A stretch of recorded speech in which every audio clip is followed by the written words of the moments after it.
स्वागत है दोस्तों मेरे YouTube चैनल पे। आज हम बात करेंगे यूपीएस के बारे में और बैटरी बैंक के बारे में। ये स्नाइडर का यूपीएस है, स्नाइडर कंपनी का। ये यूपीएस पैनल है इसका। ये यूपीएस लगा हुआ है जो कि हम इसे यूज़ किए हैं इस यूपीएस को क्रिटिकल लोड के लिए। जैसे हमारा यहाँ पे लगा हुआ है डीसीएस वगैरह लगा हुआ है और पीएलसी वगैरह लगा हुआ है और बहुत सारा सर्वर कनेक्ट है। इसलिए हमने ये यूपीएस लगाया है कि हमारा क्रिटिकल लोड अगर पावर आउटेज होता है, पावर फेलियर हो जाता है मेन इनकमर, तब हम ये यूपीएस से हमारा जो बैकअप है वो हमें यूज़ कर सकेंगे। जब तक पावर रिज्यूम ना हो तब तक के लिए हम यूपीएस से यूज़ कर सकें। तो इस यूपीएस को पावर सप्लाई कहाँ से आया है हम उसके बारे में आपको बताएंगे और इसका ड्राइंग बताएंगे। ये यूपीएस का ड्राइंग है जो कि हर यूपीएस के पैनल में लगा होता है। तो आप कमेंट करके ज़रूर बताइएगा कि आप जहाँ काम कर रहे हैं उस जगह पे किस कंपनी का यूपीएस लगा हुआ है और कौन से टाइप का बैटरी लगा हुआ है, एसिड टाइप का बैटरी है या लिथियम का बैटरी लगा हुआ है। ज़रूर कमेंट करके बताइएगा दोस्तों। और अगर कोई सवाल हो तो ज़रूर कमेंट करके पूछिएगा। अगर मन में कोई भी सवाल हो तो ज़रूर कमेंट कीजिएगा। ये जो हमारा यूपीएस है ये स्नाइडर का है और ये 50 किलोवाट्स का लगा हुआ है। ये देखें 50 किलोवाट का ये यूपीएस लगा हुआ है और ये यूपीएस का ड्राइंग है। एक्चुअल में ये जो है ये इसका इनकमर है, मेन इनकमर जो आया है ये देखें यहाँ पे। ये बैटरी का जो चार्जर है, चार्जर में आया है, बैटरी का चार्जर में जो एसी से डीसी में कन्वर्ट किया है, जिसे हम रेक्टिफायर बोलते हैं। ये रेक्टिफायर में आया है और रेक्टिफायर ने इसे एसी से डीसी में कन्वर्ट करके ये देखें यहाँ बैटरी बैंक है। ये बैटरी बैंक है, हम आपको दिखाएंगे, बैटरी बैंक भी दिखाएंगे। अभी हम ड्राइंग में दिखा रहे हैं। ये बैटरी बैंक को चार्ज कर रहा है और ये चार्जिंग मोड पे है। ये हमारा बैटरी चार्जिंग मोड पे है और ये हमारा इन्वर्टर लगा हुआ है। ये देखें आपको दिख रहा होगा दोस्तों, ये हमारा इन्वर्टर लगा हुआ है। ये इन्वर्टर देखिए, ये इन्वर्टर है जो इन्वर्टर से पावर सप्लाई जा रहा है लोड की तरफ। ये लोड की तरफ जा रहा है। इसमें अभी एक और बाईपास लाइन सप्लाई कनेक्ट है।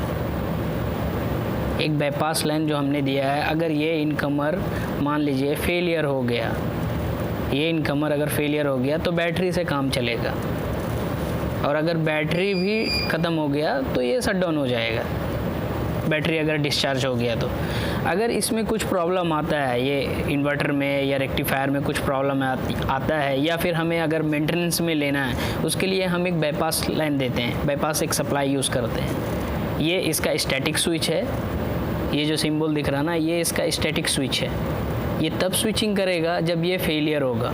ये फेलियर होगा तो ये स्विचिंग कर देगा बाईपास लाइन को या फिर बैटरी लाइन को स्विचिंग कर देगा। अगर ये फेलियर हो गया ना तो ये स्टैटिक स्विच क्या करेगा, इसे स्विच कर देगा बैटरी मोड पे और ये पावर सप्लाई बैटरी मोड पे चला जाएगा लोड के थ्रू। और अगर हमें मेंटेनेंस में लेना है, हमें अगर मेंटेनेंस करना है यूपीएस का, तो हम क्या करेंगे, इस पावर सप्लाई को ऑफ करेंगे और बाईपास लाइन को ऑन कर देंगे, जो कि बाईपास लाइन इस पैनल से गया है।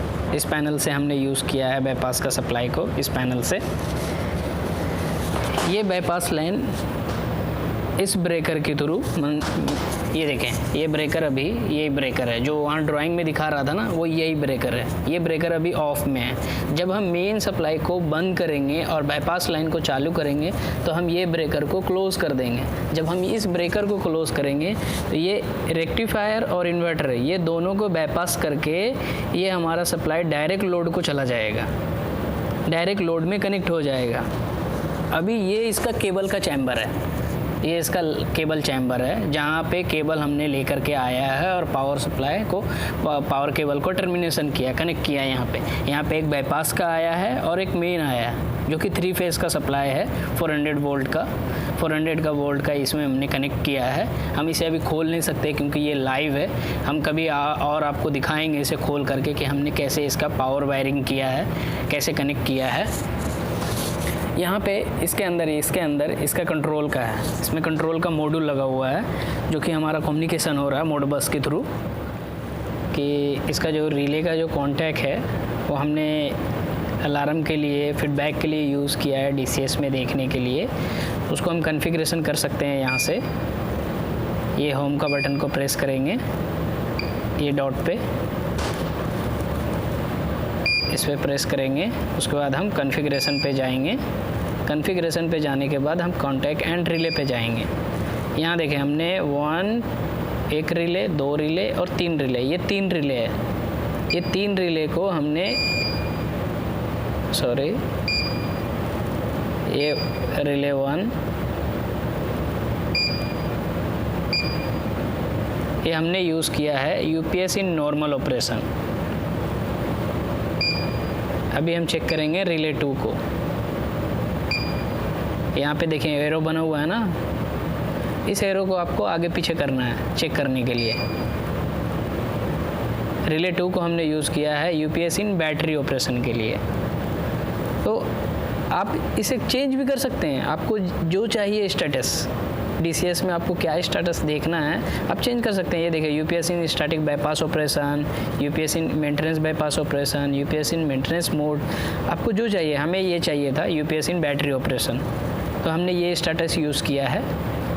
इसके अंदर रिले कॉन्टैक्ट लगा हुआ है। अभी हम देखते हैं आउटपुट रिले 2 का, रिले 3 का। ये देखें आउटपुट रिले 3 का UPS इन स्टैटिक बाईपास ऑपरेशन।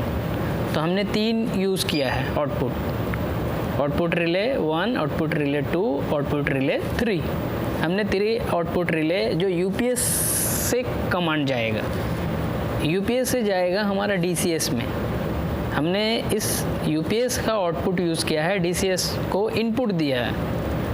यहाँ से आउटपुट गया है बट DCS में इनपुट मिला है, तो DCS में हमने DCS के मॉड्यूल में कनेक्ट किया है 1 2 3 स्टेटस देखने के लिए। आई होप आपको ये समझ में आ गया होगा। अभी हम बात करते हैं बैटरी के बारे में। हमने देखें ये हमारा बैटरी है, ये देखें ये हमने बैटरी लगाया है। ये हमारा बैटरी बैंक है, ये हमारा बैटरी बैंक लगा हुआ। हमारा बैटरी इसमें लगा हुआ है 16। हमने ये वाला मॉडल यूज़ किया है। बैटरी का कॉन्फ़िगरेशन है ये पूरा उसका डेटा लिखा हुआ, number of module, number type of module, nominal voltage कितना है, इसका चार्ज करंट कितना है, चार्ज वोल्टेज फ्लोट कितना है। फ्लोट वोल्टेज वही होता है जो हमारा बैटरी को बचाता है सेफ्टी के लिए। मीन्स अगर मान लीजिए कि मीन्स ये जो लिखा हुआ है यहाँ पे, ये देखें चार्ज वोल्टेज फ्लोट, ये कितना है 537.6। मीन्स ये क्या है दोस्तों, ये हमें ये हमारे समझ जाइए एक तरह का बैटरी जो है ना, वोल्ट DC का मतलब ये है कि बैटरी सिस्टम फुल चार्ज हो जाता है। जब उसके होने के बाद, जब ये सिस्टम फुल चार्ज हो गया, मान लीजिए कि बैटरी मेरा फुल चार्ज हो गया, उसके बाद क्या है ना, ये जो 53 जो लिखा हुआ है 537.6 पे ये मेंटेन होगा, ताकि बैटरी का जो बैकअप रेडी है ना, और ओवर चार्जिंग जो मतलब मान लीजिए कि बैटरी तो चार्ज हो गया बट ये रेडी है चार्ज हो करके, इसको ओवरफुल ना हो जाए, ओवर चार्ज ना हो जाए, उसके लिए है ये फ्लोट वोल्टेज, इसके लिए यूज़ किया जाता है इसे। अभी ये जो बैटरी है, ये देखें ये बैटरी जो है ये अभी सीरीज में कनेक्ट है। क्यों? क्योंकि हमें वोल्टेज चाहिए ज़्यादा, हमें वोल्टेज चाहिए 230 वोल्ट चाहिए हमें, तो हम सीरीज में कनेक्शन करेंगे ताकि हमारा वोल्टेज इंक्रीज हो जाए, बट करंट हमारा सेम रहेगा, करंट बढ़ेगा नहीं, करंट लोड पे डिपेंड करेगा, वो इंक्रीज नहीं होगा, बट वोल्टेज हमारा इंक्रीज हो जाएगा क्योंकि हमने सीरीज में किया। यही अगर हम उल्टा इसको रिवर्स कर देंगे पैरेलल में, तो हमारा वोल्टेज सेम रहेगा बट करंट बढ़ जाएगा। लेकिन हमें यहाँ पे रिक्वायरमेंट के हिसाब से, आपको क्या रिक्वायरमेंट है उसके हिसाब से कनेक्शन किया जाता है। तो हमारा रिक्वायरमेंट यहाँ पे है कि हमें वोल्टेज चाहिए, तो हमने सीरीज में किया है क्योंकि हमें ऑब्वियसली वोल्टेज चाहिए ज़्यादा, तो ये सीरीज में कनेक्शन है। ये देखें ये प्लस माइनस ये प्लस माइनस कनेक्ट है एक दूसरे से, ये हमारा सीरीज में है। तो ये कहाँ से आ रहा है, ये हमारा इसमें से, ये देखें, ये ड्राइंग दिखाते हैं दोस्तों। ये हमारा रेक्टिफायर के बाद इसके अंदर जो चार्जर है, मतलब मीन्स रेक्टिफायर जो है, उस रेक्टिफायर से जो डीसी आउटपुट निकल रहा है वो हमारा यहाँ बैटरी में आ रहा है। ये इसका कंट्रोलर है, ये इसका पूरा कंट्रोलर लगा हुआ है। ये जो ब्रेकर है ना, इस ब्रेकर में आ रहा है। मीन्स आप देखें यहाँ पे ड्राइंग में, देखें यहाँ पे BB लिखा हुआ है ना, BB का मतलब ये बैटरी बैंक का ब्रेकर है।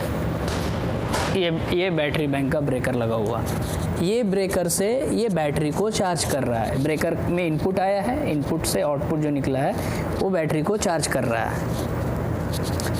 तो आई होप दोस्तों आप लोगों को समझ में आ गया होगा। और भी एक चीज़ बताना था, ये बैटरी हमारा लिथियम है, लिथियम कंपनी का बैटरी है, जो कि हाई एफिशिएंसी है, मीन्स लाइफ स्पैन इसका ज़्यादा है और लो मेंटेनेंस कॉस्ट है इसका।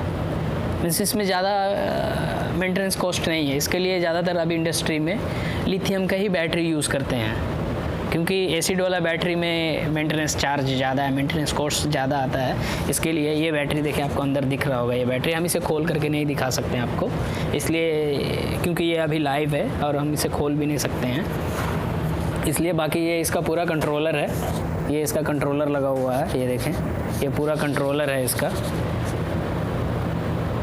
ये पूरा कंट्रोलर लगा हुआ है। सो आई होप आप लोगों को समझ में आ गया होगा, और हम ऐसा ही वीडियो बनाते रहेंगे और आप लोगों को हमें जितना भी पता है हम आपको ज़रूर बताएंगे। और ऐसा ही हमारे वीडियो देखने के लिए हमारे चैनल से जुड़े रहें। और अगर आपको हमारे वीडियो ये अच्छा लगता है तो हमारे चैनल को सब्सक्राइब करें, लाइक करें और कमेंट करके ज़रूर बताएं दोस्तों कि आप अपने प्लांटों में या आप जहाँ काम कर रहे हैं वो किस कंपनी का UPS यूज़ कर रहे हैं। आप ज़रूर बताएं, कमेंट करें, लाइक करें, शेयर करें। तो मिलते हैं नेक्स्ट वीडियो में, तब तक के लिए टेक केयर।